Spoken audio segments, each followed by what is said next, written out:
The Beginning After the End. Volume 11. Capítulo 459. O Gambito do Rei. P.O.V. Arthur Levin. A história de Mordant evocou uma melancolia desconfortável que ficou como uma pedra no meu estômago. Minha interação com o Lord Cleia foi estranha desde os primeiros momentos até o último, e ainda não consegui entender muito de tudo que ele disse e fez, especialmente conhecendo esse novo contexto.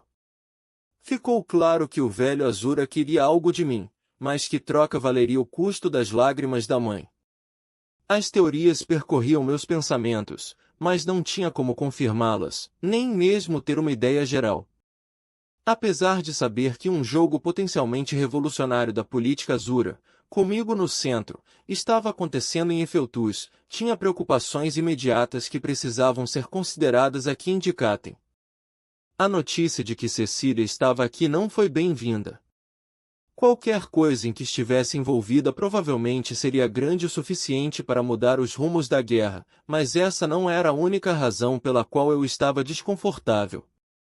Não gostava da ideia de uma batalha entre o legado e os dragões e não tinha certeza de qual resultado eu mais temia, que Cecília se mostrasse forte o suficiente para matar até mesmo guerreiros azuras de sangue puro ou que perdesse e Tessia fosse destruída com ela. Parecia perigoso não procurá-la imediatamente, mas sem ter um insight do destino, não tinha certeza de como uma segunda batalha seria diferente da primeira. Venha, Arthur. Vamos deixar Shu descansar e completar sua recuperação, disse Mordant, acariciando o cabelo do inconsciente Shu como um avô. Avier, faria a gentileza de cuidar dele até que ele acorde? A coruja verde balançou sua cabeça com chifres. Claro. Mordant agradeceu e dispensou as outras duas fênix antes de me levar para fora da pequena sala. Com uma última olhada em Shu, cujo corpo agora estava nadando em mana, eu o segui. Mordant nos conduziu para baixo, caminhando ao longo das profundezas dos amplos túneis, que foram claramente projetados para voar. Saímos do ninho central e entramos em túneis menores e mais antigos, então percebi que ele estava me levando pelo mesmo caminho que tínhamos usado antes para chegar ao portal quebrado para as Relictons. Alguns minutos depois, entramos novamente na caverna coberta de musgo, iluminada por cristais brilhantes que cresciam como estalactites do teto. Ao contrário de antes, nenhum portal brilhava dentro da moldura retangular de pedra no centro da caverna, a magia etérea tendo desaparecido. O que estamos fazendo aqui? Finalmente perguntei quando Mordant se ajoelhou e passou os dedos sobre o musgo verde e dourado. Falando onde não seremos ouvidos, disse Mordant com simplicidade. Virando-se para mim, ele se deitou no musgo, uma ação e postura estranhamente mundanas para alguém tão velho e não humano. Você acabou de chegar de Efeltus. Ainda consigo sentir a energia se agarrando a você. Encostado na parede da caverna, cruzei meus braços e examinei Mordant de perto. Sim, eu cheguei. Com tanta coisa para resolver, você voltou de Efeltus e escolheu vir direto para mim. Por mais fortuito que tenha sido, só vejo uma razão para você fazer isso, disse ele, falando devagar. Você sabe que eu tenho a pedra-chave. Senti meus olhos se arregalarem, incapaz de esconder a surpresa do meu rosto. Então você admite? Um dos Jin rebeldes roubou a terceira pedra-chave e a deu a você? Mordant pareceu envelhecer diante dos meus olhos enquanto olhava para uma visão assustadora de seu passado.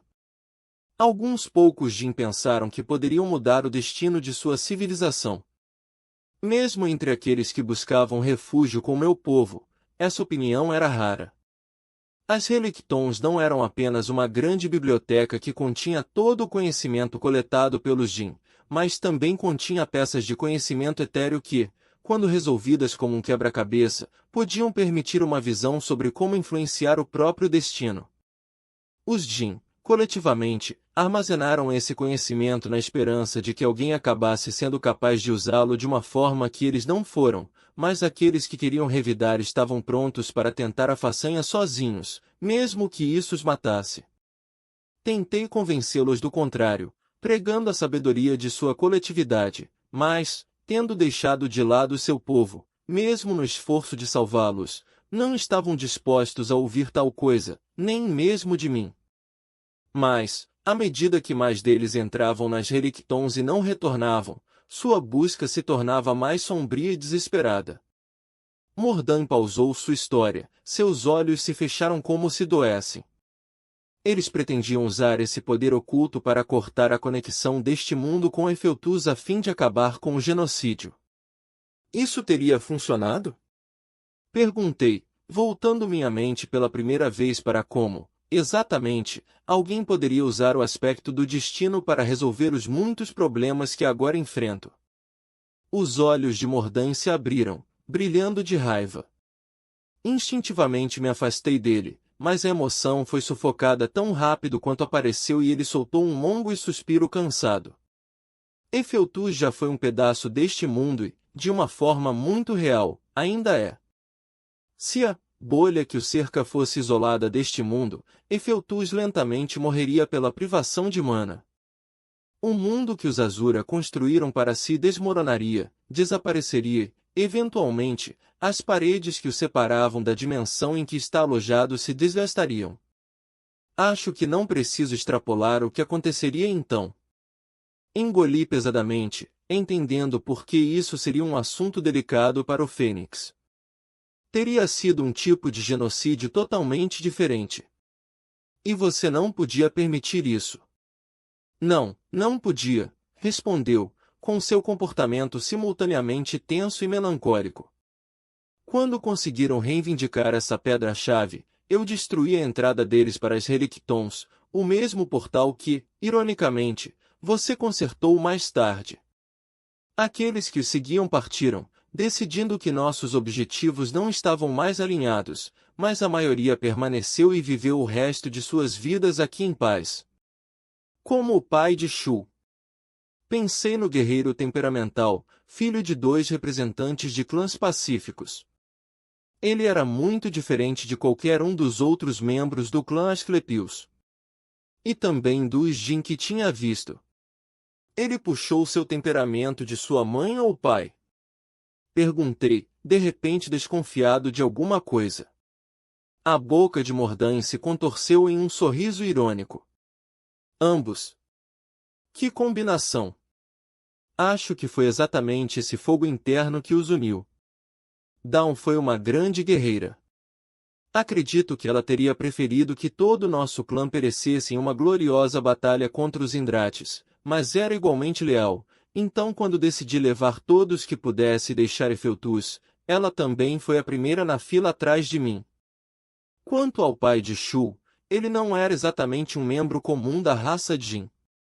Foi o pai de Shu quem pegou a pedra-chave, não foi? Mordan não pareceu surpreso com minha suposição. Foi. Mas ele não saiu quando os outros partiram? Mordan ficou pensativo por vários longos momentos. Eu o convenci de que havia mais pelo que viver do que a crescente escuridão dentro de seus companheiros. Quase se tornou violento quando ele decidiu ficar e manter a pedra-chave, mas Dawn convenceu os outros de que tal ação seria imprudente. Ele chegou a resolver o quebra-cabeça? Mordan respondeu com um pequeno aceno de cabeça e nós caímos em silêncio. Meus pensamentos estavam teimosamente quietos, sentia-me como se fosse uma criança lendo uma história para dormir, meio adormecida e incapaz de acompanhar completamente o que estava acontecendo. Ao me sacudir um pouco, tentei me forçar a entender no momento quando olhei fixamente nos olhos de Mordan. Você sabia que eu estava procurando as pedras-chave e estava com uma esse tempo todo. Por que escondeu isso de mim? Sua expressão não mudou enquanto ele refletia sobre minha pergunta. Não é fácil dar a uma pessoa, seja ela quem for, a capacidade de reescrever a verdade do poder neste mundo.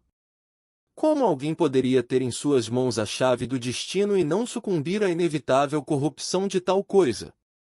Então achei que fosse melhor que o quebra-cabeça nunca fosse resolvido, e não tenho certeza se minha opinião mudou muito, mas... Ele se sentou ereto e me olhou seriamente. Ao menos 2 mundos estão presos entre as maquinações de Queses e Agrona. Começo a acreditar que uma mudança no equilíbrio de poder é exatamente o que este mundo precisa, mas mesmo assim, não pude evitar o sorriso irônico que cruzou meu rosto. Como pode saber se eu sou realmente a pessoa que deveria exercer esse poder? Como, de fato, ponderou Mordant, com os olhos voltados para a moldura do portal. Em parte, é por isso que permiti que Shu o acompanhasse. Ele é um espírito puro, apaixonado, mas às vezes quase infantil. Pensei que, se alguém pudesse ver o seu coração, seria Shu. Ele não sabia, acrescentou rapidamente. Não o mandei para espionar você, apenas para te conhecer. Através dos olhos dele, queria ver quem você realmente é, Arthur Levin.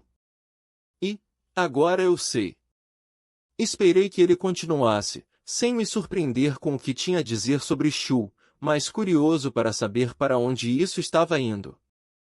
Você veio até mim hoje com questões de importância mundiais sobre seus ombros, mas, apesar de não conhecer Shu há muito tempo, deixou de lado todas as outras preocupações e pensou apenas nele, oferecendo tudo e qualquer coisa disponível para salvá-lo sem hesitar, até mesmo um artefato de riqueza incalculável. A voz de Mordant ficou levemente rouca e fez uma pausa. Sentindo o conflito entre as assombrações e os dragões, sabia que as coisas estavam escalando. De repente, pareceu urgente falar com Shu, olhar em seus olhos e entender a verdade de sua experiência. Por que somente alguém igualmente focado e altruísta tem a chance de tocar o próprio destino e não sucumbir ao desejo interno de poder? No entanto, mesmo assim, podemos ver o funcionamento do destino, pois se não tivesse chamado Shu, esse ataque não teria ocorrido, e você, Arthur, não poderia ter provado seu valor. Por sua vez, eu poderia não ter confiado o suficiente em você para abrir mão da pedra-chave, e nisso, vejo a prova de que preciso. O próprio destino parece querer que você o encontre, Arthur, mas antes que eu possa, em sã consciência, contribuir para o seu sucesso nessa missão, preciso saber uma coisa: o que você fará com o poder, se puder reivindicá-lo? Afastei-me da parede e me aproximei de Mordant, caindo em uma posição de pernas cruzadas a seus pés. Ele mudou sua própria postura, espelhando-se em mim. Como posso responder a essa pergunta? Perguntei, minha voz firme e minha mente limpa. Para dizer o que farei com o aspecto do destino precisaria entendê-lo, mas não o entendo. Não consigo tomar uma decisão até obter a visão que essas pedras-chave estão me conduzindo. Segurei o olhar em Mordant com firmeza, como se eu fosse um ancião e ele estivesse confiando em cada palavra minha. Você pede demais, e ao fazer isso, condena o mundo a cair na visão de Queses ingrato ou de Agrona Vritra. Seu medo paralisou e, portanto, em vez de se arriscar e falhar, você escolheria falhar sem tentar.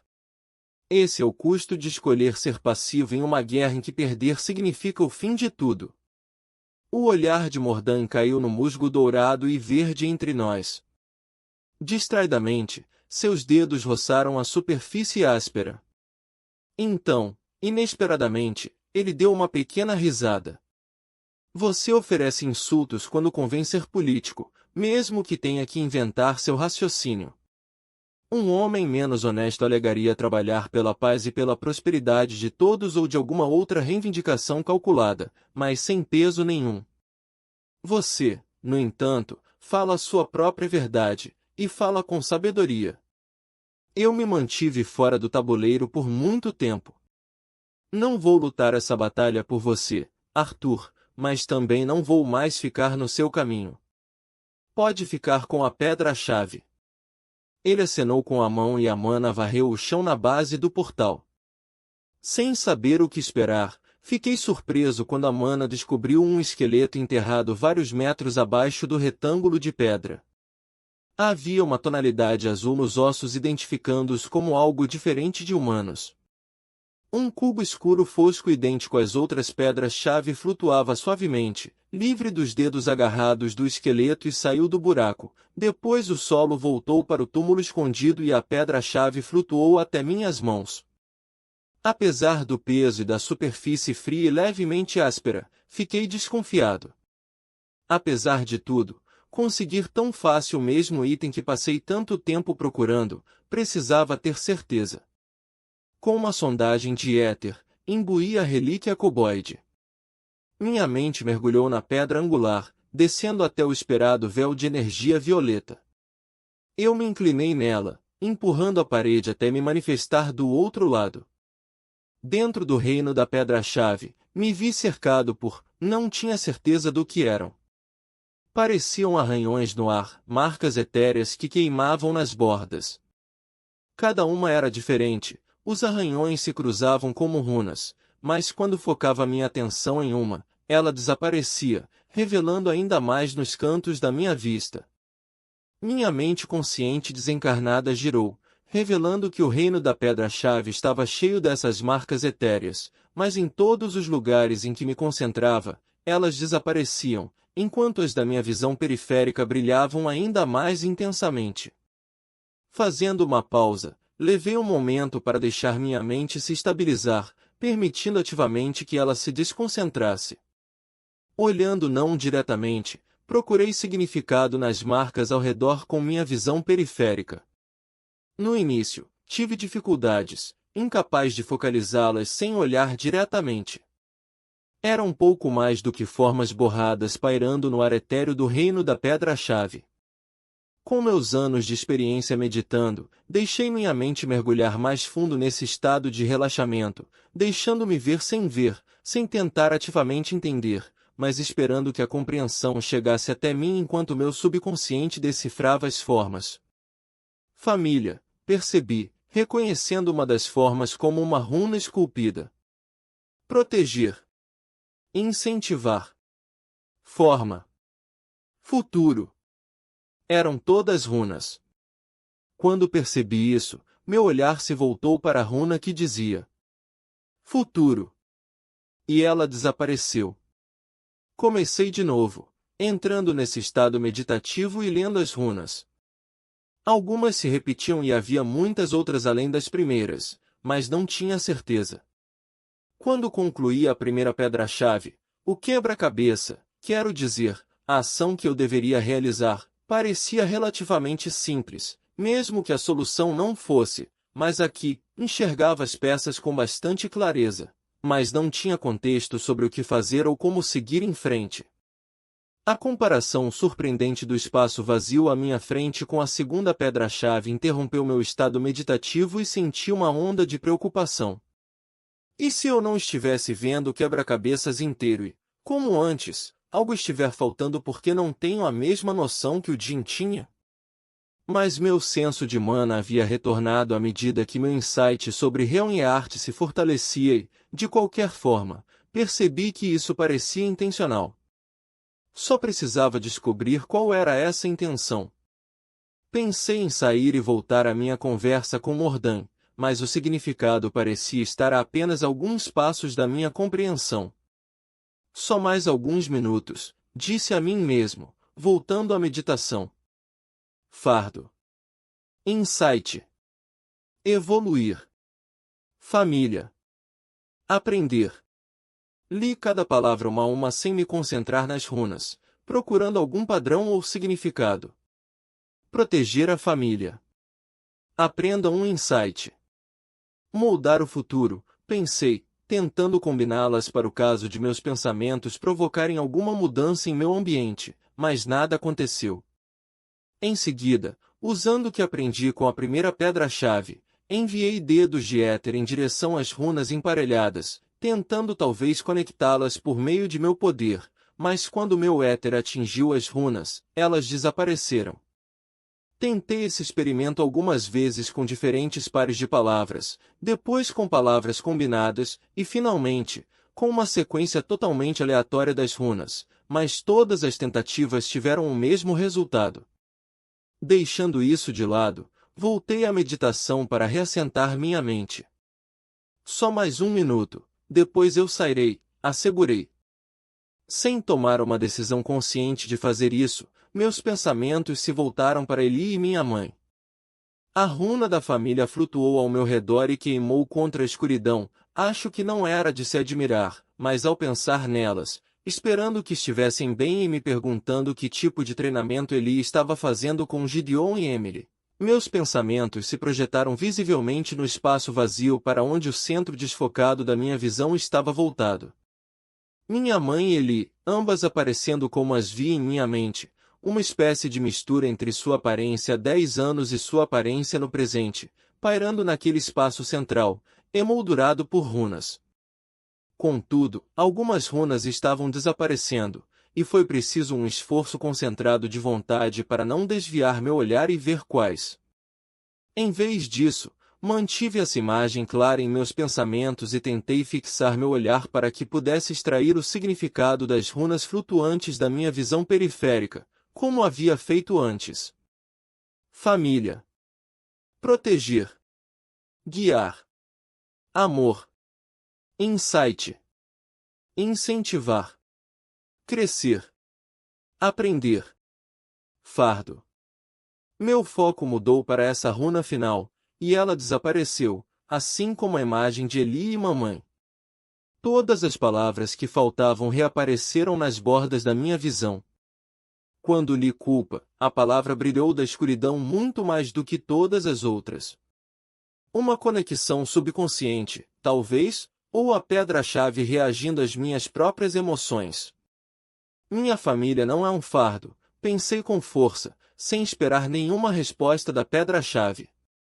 Porém, tinha aprendido alguma coisa e precisava ver se conseguia repeti-la. Pesquisando as runas na minha visão periférica, deixei minha mente vagar pelo nexo de seu significado. Desta vez, conjurei uma imagem das lanças restantes, Mika e Artorno, Byron Vikes e Varayaure. Na imagem, elas estavam em seus uniformes, brancos, dourados e vermelhos, ainda não ensanguentados por anos de batalha, e com as feições intactas. Assim como estavam quando suas imagens foram projetadas acima das ruas de Shirus para que todos pudessem ver. Enquanto pensava nelas em minha consciência, observei algumas runas desaparecerem e outras entrarem em foco na minha visão periférica. Proteger. Crescer. Superar. Forma. Falhar. Escudo. Aprender. Fardo. Desta vez, mantive meu foco, não deixando que o significado superficial de nenhuma runa me distraísse. Não conseguia interagir com as runas via éter, mas tinha que haver algum outro método de interface com a pedra-chave. Crescer. Aprender. Mantive o significado dessas palavras em minha mente, conectando-as com as lanças. Seu significado, sua conexão, era óbvio. As lanças precisavam crescer e aprender se seriam capazes de travar as futuras batalhas, mas também foram uma parte importante do meu crescimento e aprendizado. As runas podiam ser lidas de qualquer maneira. Quando nada aconteceu, mudei de tática. Superar. Falhar. Ambas as palavras se aplicavam às lanças, mas eram contrárias uma à outra. As lanças falharam em defender o continente contra as forças superiores de Agrona. Magos do núcleo branco simplesmente não tinham chance de derrotar foices ou mesmo assombrações, mas haviam superado suas limitações e nunca pararam de tentar crescer. Algo mudou na atmosfera, uma espécie de carga ressoando entre as runas superar e falhar. Alcançando-as com éter, tentei novamente manipular as runas, puxando-as em minha direção. Desta vez, elas não desapareceram, mas foram atraídas da borda da minha visão diretamente para o centro da minha mente consciente e material, enviando disparos de insight, como um raio, atravessando meu cérebro. De repente, entendi. Era quase simples, um desafio para o qual eu inadvertidamente estava me preparando por meio de meu treinamento com as lâminas etéreas, expandindo para fora com minha consciência enquanto controlava e reagia a várias ao mesmo tempo. Com o esforço de todas aquelas falsas mortes, ao aprender a manipular e controlar várias lâminas ao mesmo tempo em um amplo campo de batalha, eu estava aprendendo a me concentrar de uma maneira totalmente nova. Pensei que finalmente podia ver o que estava buscando. Rapidamente, comecei a percorrer pensamentos que pareciam se formar no nexo de vários significados rúnicos, forjando uma imagem sólida e depois conectando as runas opostas aos significados. Era necessário não apenas considerar ideias opostas simultaneamente, mas dividir ativamente meus pensamentos para ver uma imagem de forma diferente de várias perspectivas, mantendo vários pensamentos em mente ao mesmo tempo. É como empunhar 5 lâminas com as 2 mãos. O insight fluiu como uma torneira aberta. 2 ou 3 por vez, as runas desapareciam e o reino da pedra-chave ficava mais vazio à medida que minha mente parecia inchar de compreensão.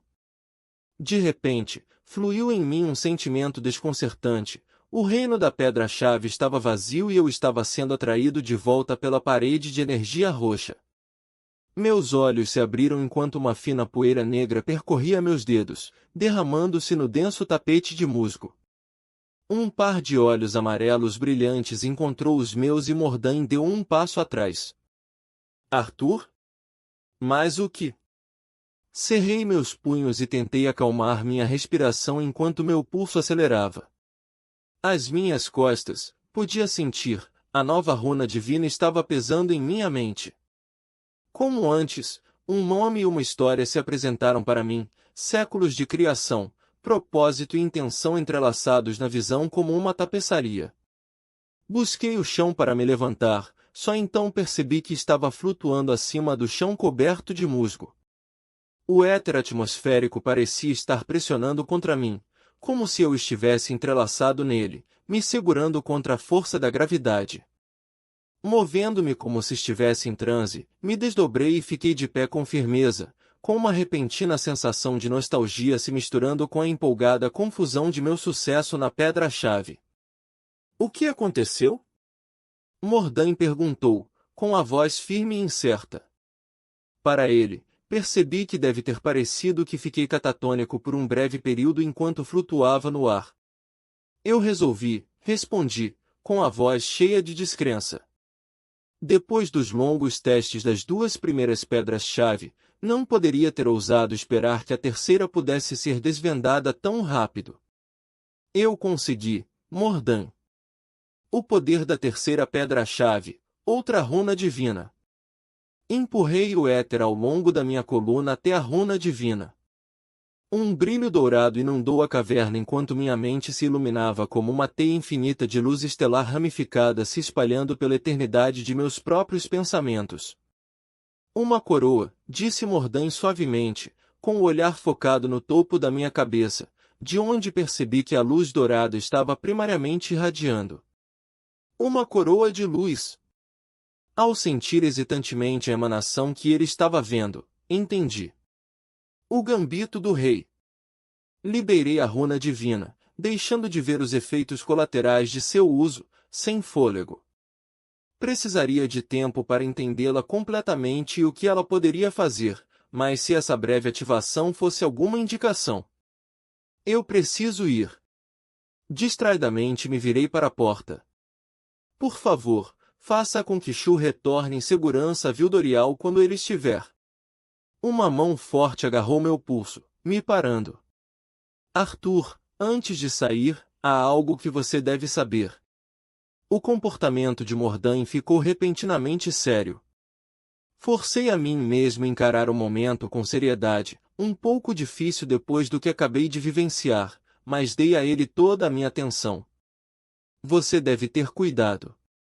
Os Jin não revelaram muito dessas pedras-chave, mas aprendi uma coisa com o pai de Shu em seus últimos anos. A 4ª pedra, ao entrar nela, Arthur, você não poderá sair novamente até obter o insight que ela está tentando lhe ensinar. Uma espécie de segurança contra falhas. Se a tarefa for impossível, sua mente ficará presa na pedra-chave para sempre. E enquanto você busca uma visão, seu corpo físico ficará vulnerável. Considerei o que ele disse, minha mandíbula cerrada enquanto trabalhava contra a crescente tensão sob minha pele. Finalmente, acenei com força para ele e depois me virei. POV Cecília. Pedra-chave, runas divinas, éter. Destino.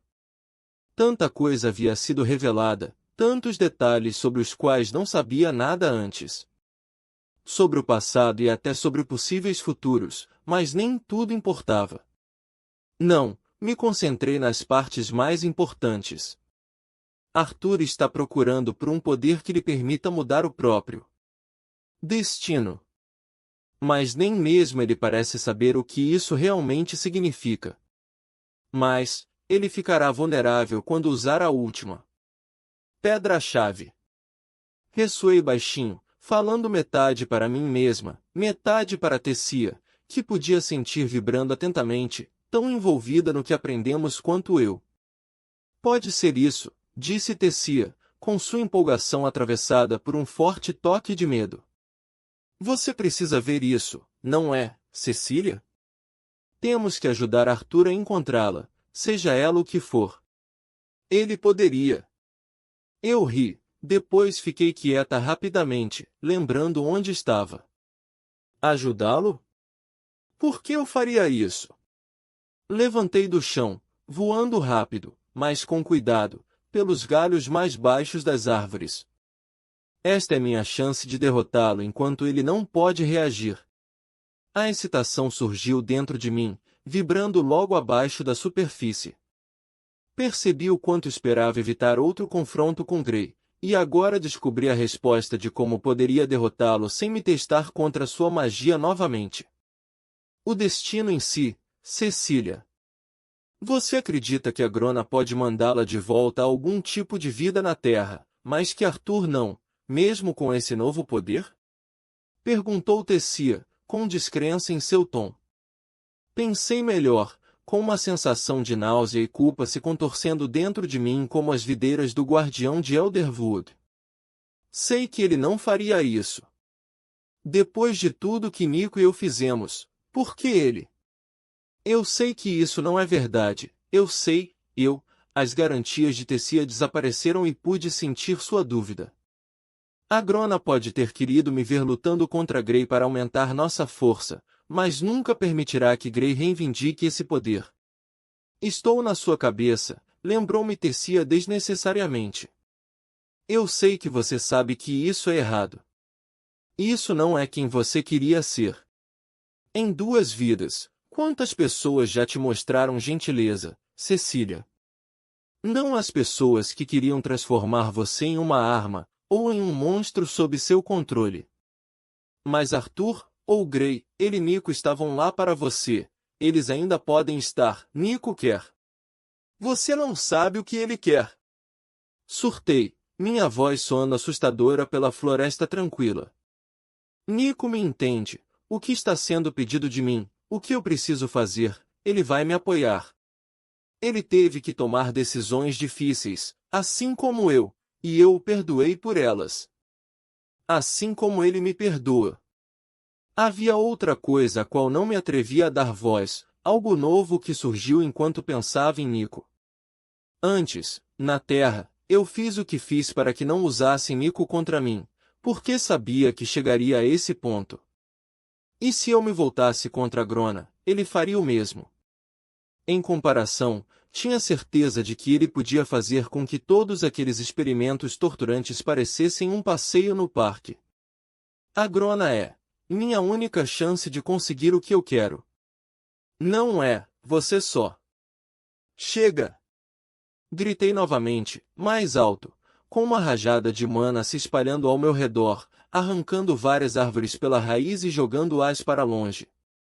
Uma gigantesca fera insectoide surgiu do chão, sua cabeça com pinças estalando de um lado para o outro enquanto procurava a perturbação.